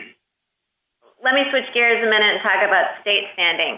There's some confusion, it's my confusion based on differing positions taken in the briefs about these 1095B and C statements. So the House, at page 31 of its brief, says that the states would have to issue them regardless whether the mandate is intact in the statute or not. But the states point to the cost of producing these forms and mailing them out as part of what's created their pocketbook injury. Who's right? So they are correct, Justice Barrett, that 6055 and 6056 are independently on the books. But if this court were to apply the longstanding presumption that the federal government will operate in good faith and respect this court's judgments, then it is reasonably likely that a declaration from this court that the mandate is unlawful would prompt the federal government to in any way reduce the administrative burden that that paperwork causes, including going through and saying who had what kind of coverage during which month. So I think that's enough to satisfy traceability and redressability, as the Fifth Circuit correctly concluded. Okay, thank you, counsel. General Hawkins, you can take a couple of minutes to wrap up. Thank you, Mr. Chief Justice. Just a couple of points. On standing, the regulatory burden that is imposed today by the IRS forms is the most straightforward way to conclude that the states have suffered a pocketbook injury. And in any event, Department of Commerce versus New York confirms that the states suffer another pocketbook injury as a predictable consequence of ordering people to sign up for insurance. Second, on severability, we submit that even if this court is disinclined to invalidate every provision of the ACA, it should at a minimum agree with the Obama administration that under the text of the law, the mandate is inseverable from the three-legged stool. Third, on practical effects, I want to emphasize that we recognize the reliance interests at stake in this regulatory regime. The district court has stayed its partial final judgment. If this court were to agree with us that the ACA is invalid, that stay could be extended for an appropriate time to allow the states and political branches of the federal government an opportunity to accommodate those reliance interests, as we saw this court do in cases like Northern Pipeline versus Marathon Oil. Thank you. Thank you, counsel. General Wall. Mr. Chief Justice, and may it please the court, this case pushes at the line between faithfully following what Congress actually does rather than what it may have intended to do. When Congress eliminated the shared responsibility payment, it left standing what is now a naked command to obtain insurance, and it left standing the finding that that mandate is essential to the operation of other parts of the Act. Those choices have legal consequences, whether or not the members of Congress who voted for the TCJA foresaw them. That's how this court normally approaches interpreting statutes, and it's how this court should approach the ACA here. I welcome the court's questions. General, your theory of standing is that a person who's not actually injured by part of the law can challenge that part of the law, and through that, try to strike down other parts of the law that do challenge him or that do injure him. I think that really expands standing dramatically. I mean, just in this act alone, you're talking about almost 1,000 pages, and you're letting somebody not injured by the provision that he's challenging sort of roam around through those 1,000 pages and pick out whichever ones he wants to attack. I think the reason there isn't a floodgates problem or a sort of massive loophole, Mr. Chief Justice, and the reason we haven't seen claims like Alaska Airlines is because on the merits, it's just very rare that you're going to have the sort of textual evidence that overcomes the presumption of inseverability. And so these claims go out on a motion to dismiss if they're ever brought at all. But the theory, and Justice Alito was pressing this with Mr. Verrilli, I think, is, you know, if you imagine a statute that had a clearly racially discriminatory provision and an express inseverability clause, I think the theory of the other side is that plaintiffs regulated by that statute couldn't challenge it. And that doesn't seem right to us. The plaintiffs here have an Article III injury. They want certain kinds of insurance plans. No, but it's a common feature. It's a common feature of standing that the result is people can't challenge provisions. I mean, it's an important doctrine. It is the only reason we have the authority to interpret the Constitution is because we have the responsibility of deciding actual cases, and that's what standing filters out. I agree with all of that, Mr. Chief Justice. The plaintiffs here, and this is in the amended complaint at paragraph 46, and then in their declarations that appear at pages 71 to 78 of the JA, they say that they're injured because they want plans that they had before the ACA and that they cannot obtain now, but for the ACA's insurance reform provisions. That's a straightforward Article III injury under this court. Thank you, counsel. Justice Thomas? Yes, thank you, Mr. Chief Justice. General Wall, I'd like you to discuss at what stage we should confront the inseverability issue. There's much talk that we should do that at the standing stage, but again, I think, as I've said before, that it seems more like a statutory construction issue that you consider at the merit stage. Would you comment on that? The government's view is yours, Justice Thomas. The other side, my friends on the other side keep referring to standing through inseverability. That's not right. Those two are distinct things. The plaintiffs here want insurance plans that they cannot get, that they used to have, but for the ACA. That's an Article III injury. It is an injury, in fact, in the real world to them right now. They want different kinds of insurance. On the merits, they have arguments about why those insurance reform provisions can't be enforced against them. And their argument on the merits is that the provisions are tied as a matter of statutory interpretation to the mandate, and the mandate is unconstitutional. Now, that argument may be right or wrong on the merits, Justice Thomas, but it doesn't have anything to do with standing. As you say, it's distinct from the standing inquiry. They have an Article III injury, then we move to the merits and severability, and as I was trying to explain to the Chief Justice, the reason that doesn't open the floodgates is because it's just rare that the text of the statute, which we know has to be the focus under AAPC and CELA law, is going to provide the kind of evidence that would allow a plaintiff to overcome the presumption of severability. It's virtually always going to be true that provisions are severable. It just doesn't happen to be true here given the unique wording of this statute. Thank you. Justice Breyer. Yes, I'm going to the merits. And I think I do have a very different understanding than Justice Kavanaugh.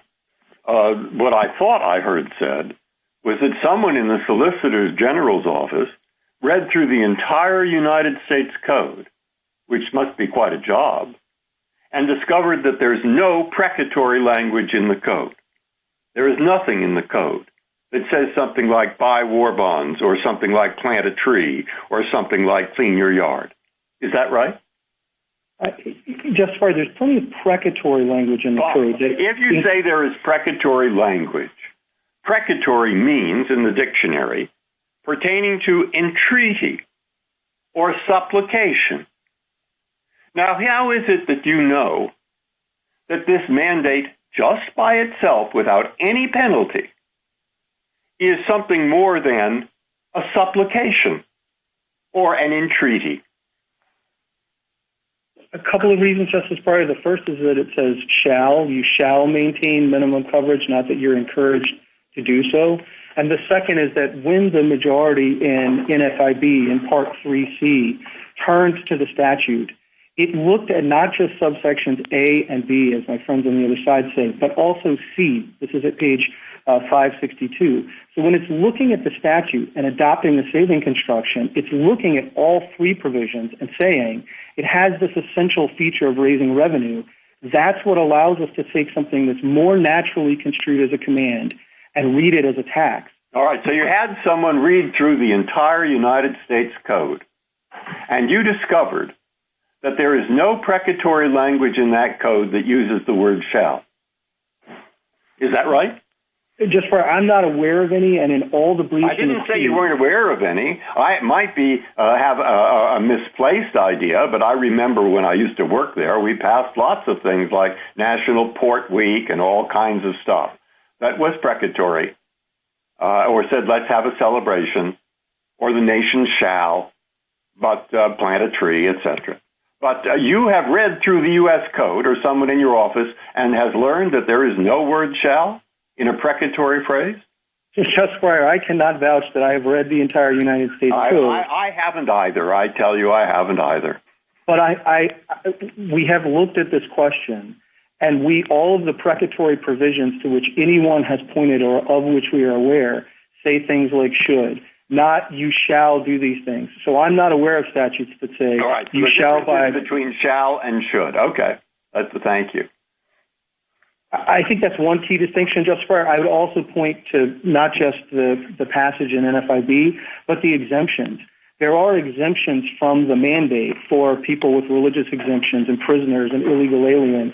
And if it really is just a choice-conferring provision, as the other side says, a choice you would have anyway, just by virtue of existing, it's hard then to explain what the exemptions to that mandate do.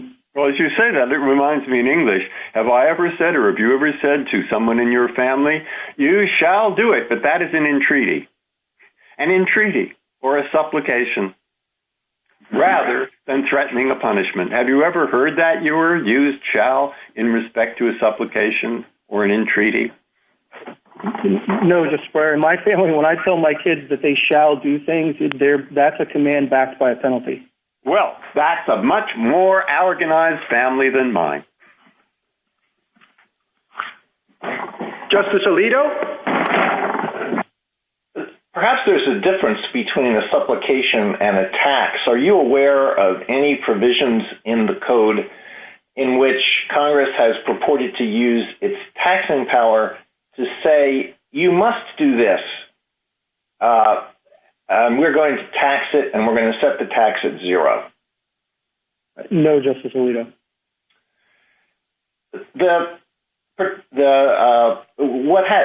The feature of this case that has a strange aspect is the sea change that's occurred in the understanding of the role of the individual mandate between our first Affordable Care Act case and today. At the time of the first case, there was strong reason to believe that the individual mandate was like a part in an airplane that was essential to keep the plane flying, so that if that part was taken out, the plane would crash. But now the part has been taken out and the plane has not crashed. So if we were to decide this case the way you advocate, how would we explain why the individual mandate in its present form is essential to the operation of the Act? I think a couple of things, Justice Alito. Yes, our basic position is that the finding and the findings are the functional equivalent of a targeted inseverability clause. The government said that back in an FIB. If the court, the joint dissenters agreed with that, I think, and if the court had invalidated the mandate, I think there's good reason to believe that the court would have and should have also invalidated with it guaranteed issue and community rating, because that was the most natural way to read the finding. And if that was the most natural way to read that finding, its text before 2017, it's still the most natural reading. Nothing about the text of 2017 changed. Congress did a very targeted thing in 2017. It said we don't want people to have to make this payment anymore if they don't want to get insurance. And yes, that was less coercive in a sense, as Justice Kagan pointed out, but more coercive in another, which is now it's just a naked command, and they didn't disturb the finding.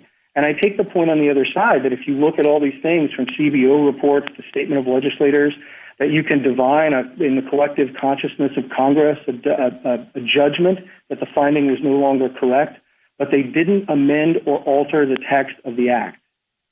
Thank you, General. Justice Sotomayor? Counsel, do you concede that Congress has the authority to enact taxes with delayed start dates? Yes. Okay. Can the Congress also enact taxes that phase out some years in the future? 10% this year, 8% next year, going down by 2 until 5 years from now. Can Congress do that? Absolutely. And okay, so that you agree that if in 2020 Congress had enacted the share responsibility payment, the tax, to phase in 2014 and phase out in 2009, that would have been permissible, correct? Yes, I think it would. Let me finish, counsel. If Congress had, in the TCJA, provided that the shared responsibility payment would be zero in 2019 and 2020 and 2021, but would phase back in as of 2022, would that be constitutional? I want to say one thing, Justice Sotomayor, which is I believe it would, But I think all of that would have been evidence before the court in NFIB why you wouldn't read it as a tax, because if you were sort of phasing it out, it would look more like a penalty that you were graduating down. But all that Congress did, answer the question to my last hypothetical. If Congress had, in the TCJA, provided that the shared responsibility would be 0 for the first 3 years, but would start up at a certain percentage in 2022, would that be constitutional? If they had just delayed the payment of the shared responsibility payment, Justice Sotomayor, yes. I believe that. So what's the difference between that and a decision often made by Congress that for a certain number of years, whatever fines, penalties, taxes were due from people, they're not going to collect? We've had cases with that where I think we had a case just last year where Congress was going to pay a bonus to soldiers and suspended that bonus for 3 years and then reapplied it later. What's the difference between that constitutionally?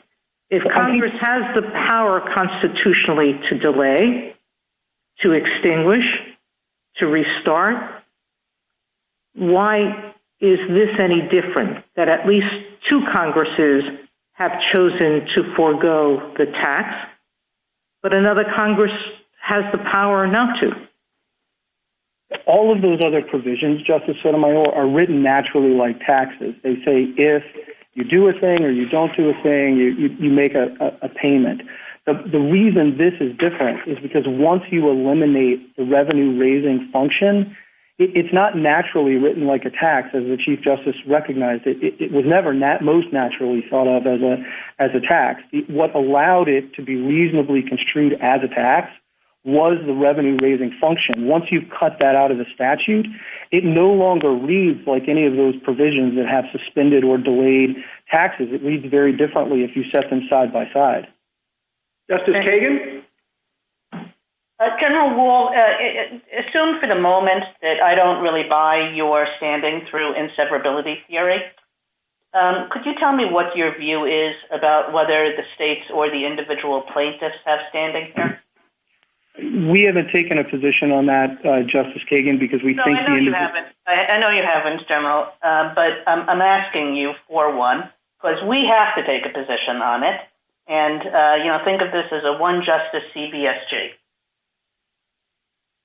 Justice Kagan, I think Justice Barrett was asking some very difficult questions about traceability with respect to the individual respondents. With respect to the states, I think at page 22 of Texas's brief, it's pointing to reporting and administrative costs in its direct role as an employer. And I think that might be enough to get the state standing. But again, I want to emphasize the United States has not taken a position on that. Okay, I mean, the United States is usually pretty stingy about standing law, so it did surprise me in much the way that it surprised the Chief Justice that you're coming in here with a theory which, to my mind, threatens to kind of explode standing doctrine. I mean, and I guess I want to go back to that because I wasn't sure I understood your answer to the Chief Justice. A lot of legislation now is in these huge packages. I mean, even more than the ACA that involve 1,000 different subjects. Omnibus legislation, where it's just everybody pours everything in that they can think of. And it would seem a big deal to say that if you can point to injury with respect to one provision, and you can concoct some kind of inseverability argument, then it allows you to challenge anything else in the statute. Isn't that something that the United States should be very worried about? And isn't it something that really cuts against all of our doctrine? We would be worried about it, Justice Kagan, if we thought that the floodgates were going to open. But, Alaska Airlines was more than 30 years ago. People have been able to bring these claims for a long time. The reason they don't is that they rarely are. It's not a problem of Article 3 standing. It's not that they're not injured by these statutes. If I could just interrupt for a second, General, I just don't think that that's right. I mean, I have to say for myself, I was This theory was new to me, and I think it would be new to many people. And it's not so hard to construct some kind. I mean, you're not. All you have to do is to present a theory of severability. You don't have to win on your theory, and in order to make this under your view a proper Article III claim. Well, but of course, Justice Kagan, the court, as a matter of avoidance, can do severability before doing the merits. We don't think it should here, but normally a court would. And if the theory of inseverability were weak, as it usually is, it's very hard to overcome the presumption of severability. The claim would go out on a motion to dismiss stage, which is why you don't see the claims. I think the problem for the other side, just to drive home Justice Alito's hypothetical, is I think the other side is saying that even if you had a statute with an express inseverability provision and an obvious constitutional problem like racial discrimination, so it was obvious that the statute was a legal nullity, everyone regulated by that statute couldn't challenge it until somebody came along who was racially discriminated against. And as an Article III standing matter, that doesn't seem right. Thank you, Justice Gorsuch. I'd like to just pick up where we left off there and understand from you your response to Justice Kagan and the concern about opening the floodgates here. Justice Gorsuch, we just don't see the problem because it's going to be, as I was trying to say, it's going to be very hard to make out an inseverability claim that's going to get you past the motion dismiss stage, which is why we just don't see people walking in and challenging single provisions of omnibus acts because they don't have something like the textual finding here. It's rare to have an inseverability clause. It's even rarer to have a factual finding that goes to exactly the same question as you're asking when you do severability. I mean, in all of the briefs in this case, no one has pointed to any other statute like this one. So I think I understand the sort of reaction that we don't see this sort of theory very often. But again, I don't think that's a function of Article III standing. The plaintiffs here are injured. They want plans that they can't get. It's a function of the fact that their argument on the merits is not the type of argument that most plaintiffs, or hardly any plaintiffs, frankly, are going to be able to make plausibly. Thank you. Justice Kavanaugh? Good morning, General Wall. Justice Breyer rightly points out that the U.S. Code has a lot of precatory language in it. My understanding matches his on that point.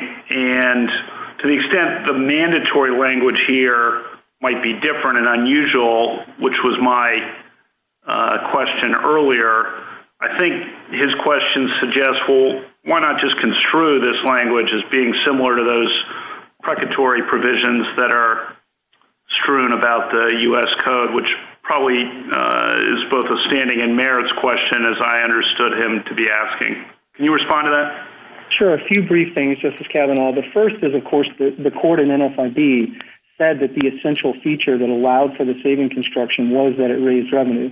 Once Congress has eliminated that, I think they cut out the basis for the saving construction, and then you have the word shall, which the Chief Justice recognized in FIB is most naturally read as a command. It's read as a command in all of these other statutes. So I think the court would have to extend or stretch NFIB further than the court went there. And it seems with respect to the mandate as currently structured, you make a forceful argument that it's not justified under the commerce or taxing or necessary and proper clauses, at least as construed in NFIB. But then we go to severability. And I understood your opening comments to say that the findings in the original act are, in essence, the equivalent of an inseverability clause. And I just want to test that for a second. I mean, as you know, we have a strong background presumption of severability, which reflects a long-standing understanding of how Congress works and our respect for Congress's legislative role under Article I. And it also establishes a clear default rule, or fairly clear default rule, against which Congress can legislate. Congress knows how to write an inseverability clause, but this language is different from how that usually looks. So I just want to give you an opportunity to respond to that.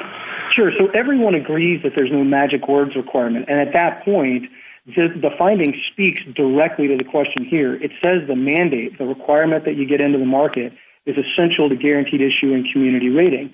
And if, as the joint dissenter said in NFIB, once that triad is down, and as the court-appointed amicus said there, it's very hard to limit it to the triad. It takes down the other pieces of the act.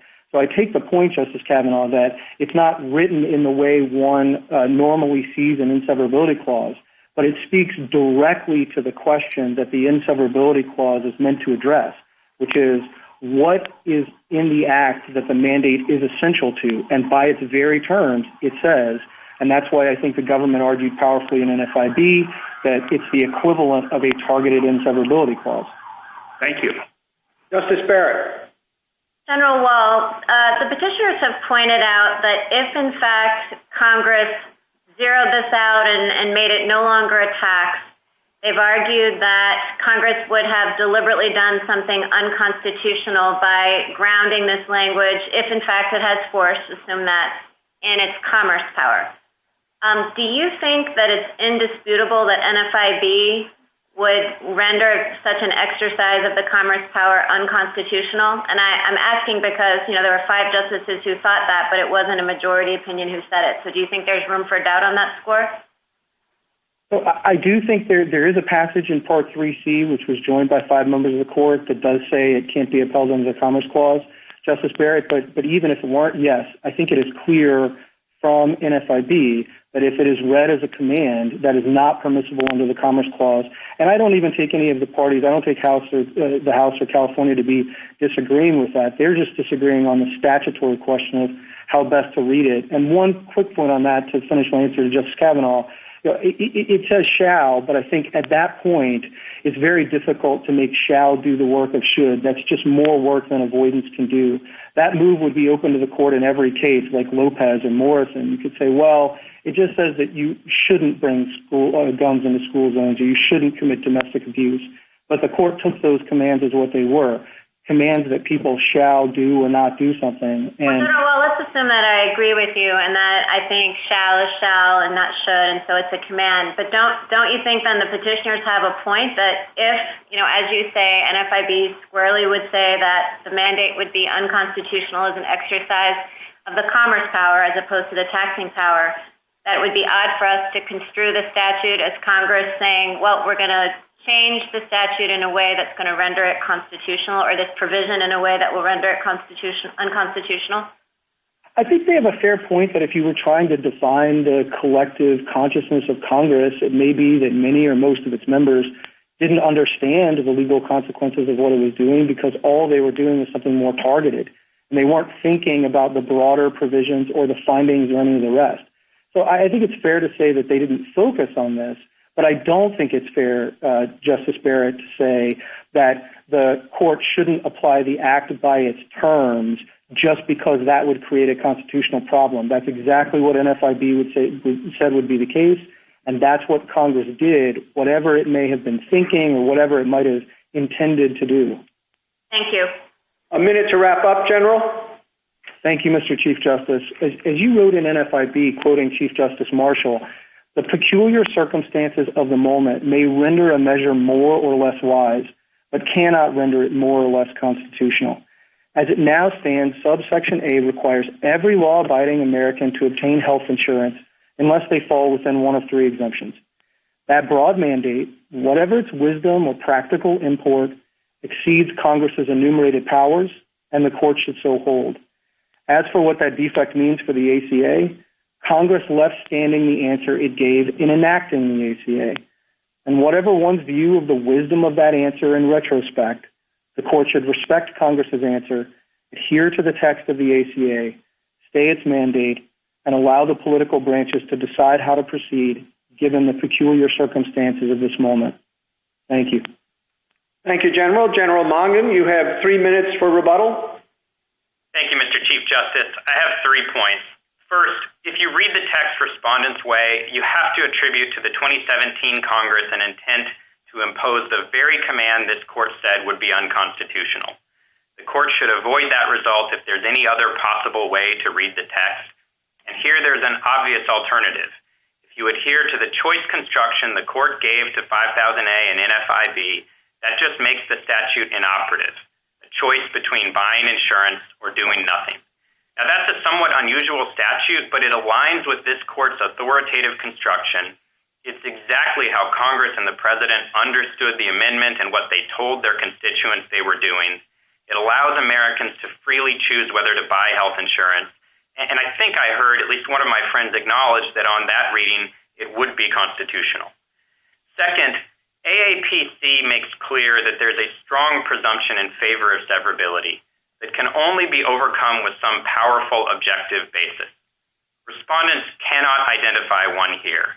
Now, this morning they pointed to the 2010 Commerce Clause findings, but those are not an inseverability clause, and they're not relevant to the severability question that's before the court today because they address the significance of a different version of 5000A backed by a multi-$100 tax consequence in the initial creation of healthcare markets. Congress zeroed out that tax long after the markets were created and after CBO told it that they would remain stable even if 5000A were repealed or made unenforceable. The text and structure that Congress created when it enacted that amendment confirmed the presumption of severability because Congress made 5000A unenforceable and chose to leave every other provision in place. And the remaining provisions aren't just capable of functioning independently, they have been functioning perfectly well ever since.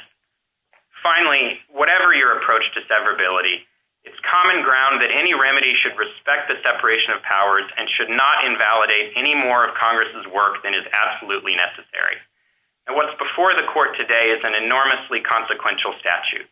It provides health insurance and other life-saving benefits and protections to hundreds of millions of Americans. Now, there's no doubt that it's been controversial. And in 2017, Congress debated whether to keep it. But Congress ultimately chose to preserve every provision while zeroing out the tax in 5000A. If that surgical amendment created a constitutional problem, there's only one remedy that would respect congressional intent, and that's an order declaring that provision and only that provision unenforceable. Thank you. Thank you, General. The case is submitted.